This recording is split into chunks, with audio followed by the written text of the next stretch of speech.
প্রিয় সপ্তম শ্রেণীর শিক্ষার্থীরা, শুভেচ্ছা নিও। তোমাদের বার্ষিক মূল্যায়ন নির্দেশিকা 2024 প্রকাশিত হয়েছে। অর্থাৎ তোমাদের যে বার্ষিক পরীক্ষা হবে সামনে, সে বার্ষিক পরীক্ষার সিলেবাস এবং নম্বর বন্টন সম্প্রতি প্রকাশিত হয়েছে। আজকে আমি বিজ্ঞান বিষয়ের সিলেবাস এবং নম্বর বন্টন তোমাদের সাথে আলোচনা করব। প্রথমে তোমাদের বলবো, যারা আমার চ্যানেলটি সাবস্ক্রাইব করো নাই তারা আমার চ্যানেলটি সাবস্ক্রাইব করবে এবং আমার সাথে থাকবে। তাহলে চল আমরা ক্লাসে ফিরে যাই। বার্ষিক মূল্যায়ন নির্দেশিকা 2024, বিষয় বিজ্ঞান, শ্রেণী সপ্তম। 2024 সালের বার্ষিক পরীক্ষার সিলেবাস। তোমাদেরকে বার্ষিক পরীক্ষায় অনুশীলনী বই এবং অনুসন্ধানী বই, দুটি বই থেকেই পরীক্ষায় প্রশ্ন আসবে। অনুশীলনী বইতে প্রশ্ন থাকবে ফসলের ডাক, পদার্থের সুলুক সন্ধান, কোষ পরিভ্রমণ, সূর্যলোকে রান্না, অদৃশ্য প্রতিবেশী, পানির সঙ্গে বন্ধুত্বা, ডাইনোসরের ফসিলের খোঁজে। অর্থাৎ এই 7টি অনুশীলনী বইয়ের অধ্যায়ের উপর থেকে তোমাদের বার্ষিক পরীক্ষায় প্রশ্ন থাকবে। অনুসন্ধানী পাঠ বই থেকে যে অধ্যায়গুলো তোমাদেরকে পড়তে হবে তা হল: 1, প্রথম অধ্যায় জীববৈচিত্র্য, 1.1 থেকে 1.7 পর্যন্ত। দ্বিতীয় অধ্যায় অণু ও পরমাণু, 2.1 এবং 2.3। পদার্থের গঠন, 3.4 এবং 3.7। কোষ বিভাজন, 4.1 থেকে 4.4 পর্যন্ত। তাপ ও তাপমাত্রা, 6.2 থেকে 6.4 এবং 6.7। কাজ, শক্তি ও ক্ষমতা, 8.1, 8.3 এবং 8.4 থেকে 8.6 পর্যন্ত। অণুজীব জগৎ, 5.1 থেকে 5.5 পর্যন্ত। মিশ্রণ ও মিশ্রণের উপাদান পৃথকীকরণ, 11.1, 11.4 এবং 11.8। এবং সর্বশেষ ভূপৃষ্ঠ ও প্লেট টেকটোনিক্স তত্ত্ব, 12.2 থেকে 12.3 পর্যন্ত। অর্থাৎ অনুশীলনী বইয়ের এই অধ্যায়গুলো তোমাদেরকে বার্ষিক পরীক্ষার জন্য পড়তে হবে। অন্যদিকে অনুসন্ধানী বইয়ের এই অধ্যায়ের এই অংশটুকু, যে অংশগুলো এখানে উল্লেখ করা আছে, এই অংশগুলোই তোমাদের শুধুমাত্র বার্ষিক পরীক্ষার জন্য পড়তে হবে। এই ছিল তোমাদের বার্ষিক পরীক্ষার সিলেবাস। এখন আমরা দেখব নম্বর বন্টন।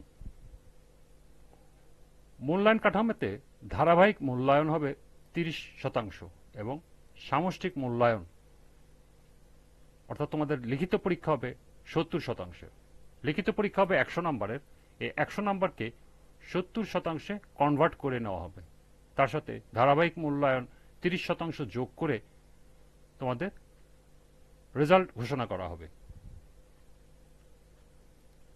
শিক্ষণকালীন মূল্যায়ন, প্রশ্নের ধারা ও মান বন্টন, কি ধরনের প্রশ্ন হবে এবং কত নাম্বার থাকবে।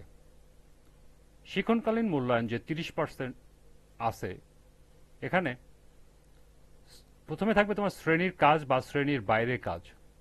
সিলেবাসের অন্তর্ভুক্ত যেসব কাজ করানো হয়েছে এবং যেগুলো করানো হবে তা বিবেচনা নিয়ে নম্বর প্রদান করতে হবে, 10 নম্বর। বাড়ির কাজ, অ্যাসাইনমেন্ট, প্রজেক্ট, 10 নম্বর। সিলেবাসের অন্তর্ভুক্ত একটি কাজ করিয়ে নম্বর প্রদান করতে হবে। এবং 3 নম্বর হলো ব্যবহারিক কাজ পরীক্ষণ সংক্রান্ত 10 নম্বর। সিলেবাসের অন্তর্ভুক্ত একটি ব্যবহারিক কাজ করিয়ে নম্বর প্রদান করতে হবে। এই সর্বমোট 30 নম্বরের তোমাদের শিক্ষণকালীন মূল্যায়ন বা ধারাবাহিক মূল্যায়নের থাকবে।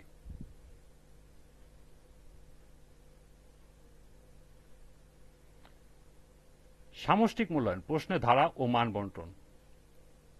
অভিক্ষার ধরন লিখিত, পূর্ণমান 100, সময় 3 ঘন্টা।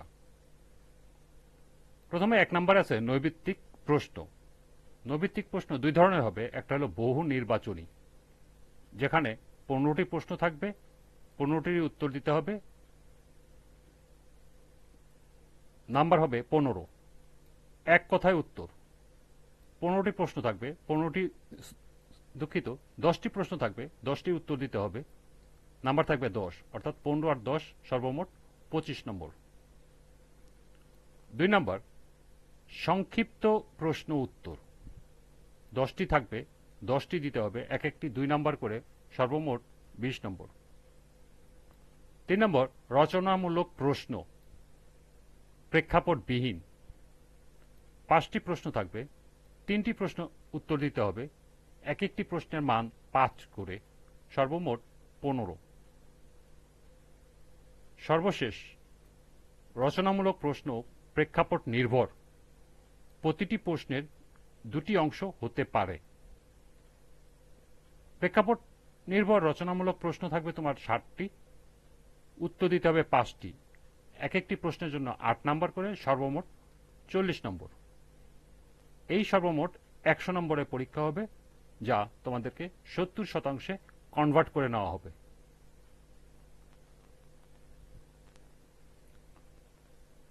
শিক্ষণকালীন মূল্যায়নের নমুনা প্রশ্ন। শ্রেণীতে কাজ। শ্রেণীতে জোড়ায় কাজ করে বসে দেখাও যে শক্তির ধ্বংসও নাই, সৃষ্টিও নাই, শুধুমাত্র রূপের পরিবর্তন আছে। অ্যাসাইনমেন্ট। পোস্টার পেপারে কালি ব্যবহার করে পৃথিবীর আভ্যন্তরীণ গঠনের চিত্র ব্যাখ্যা সহ উপস্থাপন করো।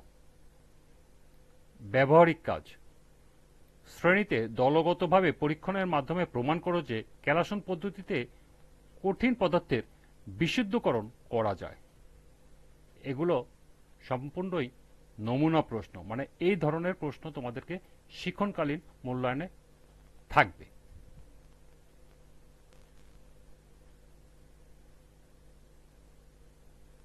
পরবর্তী ক্লাসে আমরা নমুনা প্রশ্ন নিয়ে আলোচনা করব। আজকের ক্লাসটি এ পর্যন্তই। সবাইকে আবারও বলছি, যারা আমার চ্যানেলটি সাবস্ক্রাইব করো না তারা আমার চ্যানেলটি সাবস্ক্রাইব করবে এবং আমার সাথে থাকবে। সবাইকে পরবর্তী ক্লাস দেখার আমন্ত্রণ জানিয়ে আজকের মতো আমি এখানেই বিদায় নিচ্ছি। আল্লাহ হাফেজ।